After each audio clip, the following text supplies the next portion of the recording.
Welcome. तो Sweden ही की बातें चल रही थी और वहाँ पे ये था कि मेरा अक्सर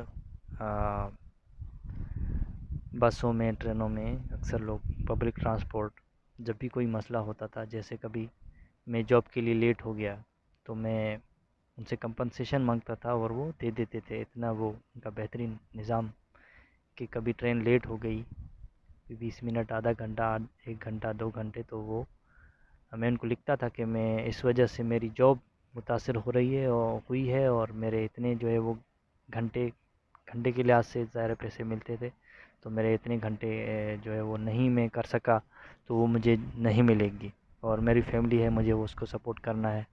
तो फिर वो कंपनसेट कर देते थे और दे देते थे। और इसी तरह कभी रात को देर हो जाती थी कहीं पे और लास्ट बस भी चली गई तो मैं उनको फ़ोन करता था और फिर पहले तो वो कहते थे कि आपको देख के करना चाहिए। कभी-कभी गलतफ़हमी भी हो जाती थी कि कौन-सी ट्रेन जा रही है, कौन-सी बस जा रही है, और कभी फिर मिस हो गई है। और एक दफ़ा तो मेरा बेटा भी मेरे साथ था, तो फिर मैंने उनको फ़ोन किया तो उन्होंने वो टैक्सी जो है समझे कि खुब्दे से स्कारा तक काफ़ी दूर है। वैसे वहाँ से मैं बस में जाता था, तो वो अरेंज कर लेते थे टैक्सी फ्री में।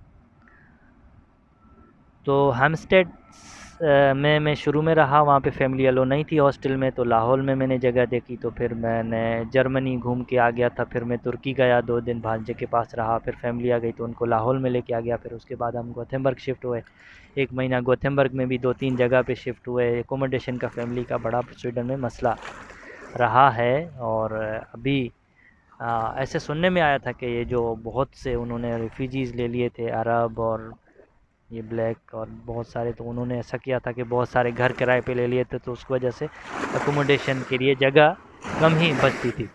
तो गोथेम्बर्ग में भी 2-3 जगह चेंज की, उसके बाद फिर गोथेम्बर्ग से हम शिफ्ट हो गए स्कारा। स्कारा बहुत दूर है वहाँ से, बहुत खूबसूरत जगह है। उसके करीब ही लिड शॉपिंग है, वो भी बहुत खूबसूरत है, उसकी तस्वीर भी मैंने फेसबुक पे दी थी।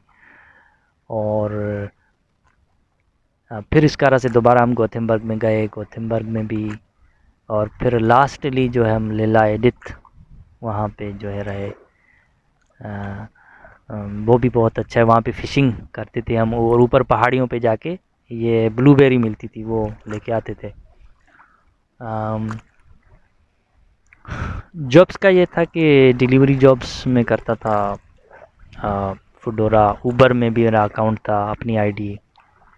फूडोरा का मुझे परमानेंट कॉन्ट्रैक्ट भी मिल गया।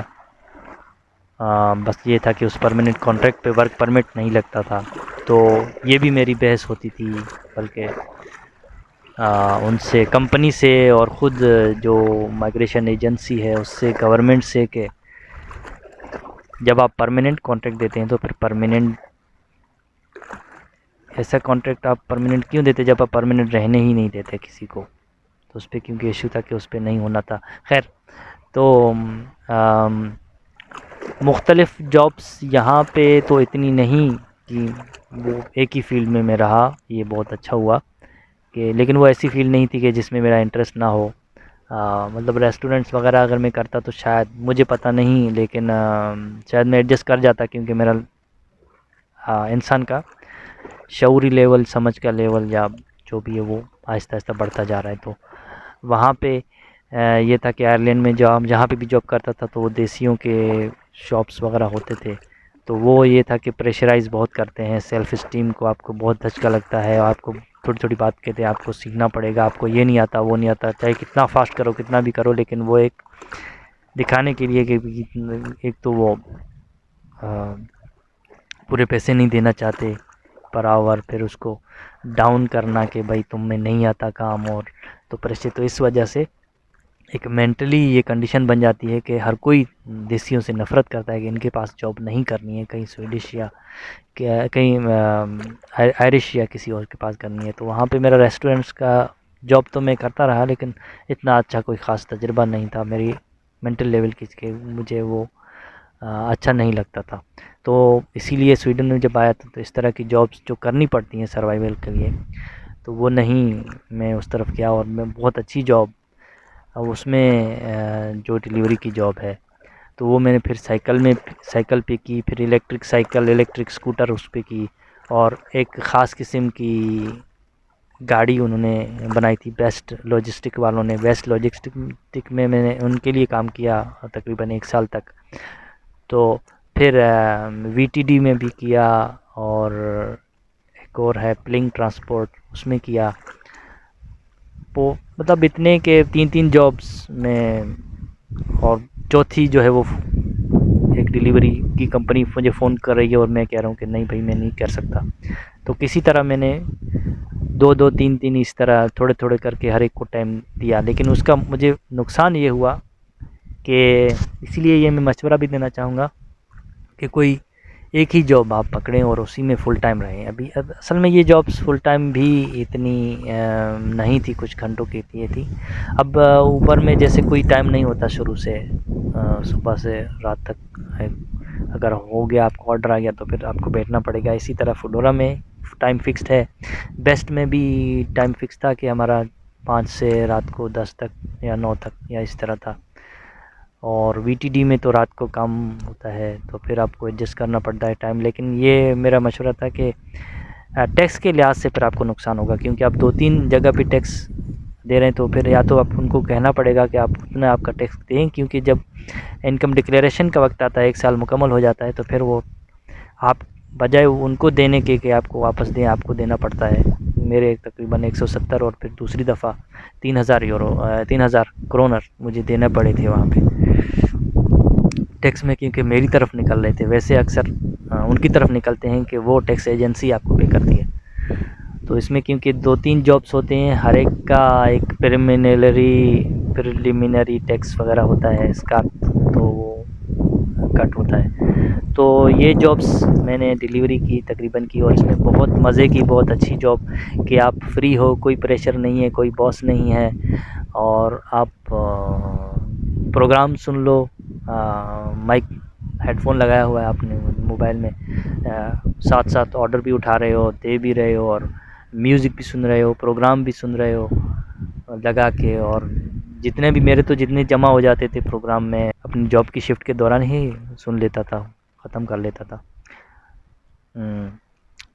अभी भी बहुत लंबी लिस्ट है प्रोग्राम की, बुक्स पढ़ने का मुझे बिल्कुल ही टाइम, क्योंकि मेरा इरादा था कि मैं बुक्स पढ़ूँगा कहीं बैठ के फ्री होके, वो नहीं मिला। एक्टिंग का बड़ा शौक़ रहा बहुत अरसे तक, मैं एक्टिंग स्कूल में जाऊँगा, वो बिल्कुल ही ख़त्म हो गया, और ये भी रियलाइजेशन हो गई कि शायद मैं उसके लिए नहीं हूँ।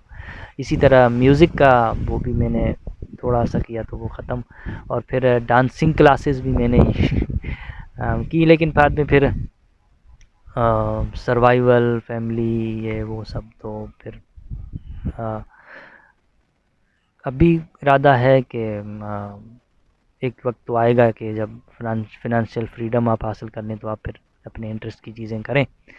तो फिर भी जो संडे, जैसे मैं आज कर रहा हूँ संडे को, तो कभी बहुत, ये संडे भी जैसे है कि वो भी एक बच्चों का दिन होता है कि उनको घुमाने ले जाना है, और लेकिन फिर भी मुझे टाइम मिला तो मैं करना चाहूँगा बहुत सारी बातें जो मैं ख़ुद से करता हूँ और बहुत मुझे दिलचस्प और अच्छी लगती हैं। और मेरी जो लाइफ स्टोरी है उसमें जो भी आपको क्वेश्चन करने हैं वो आप लिख सकते हैं कमेंट्स में।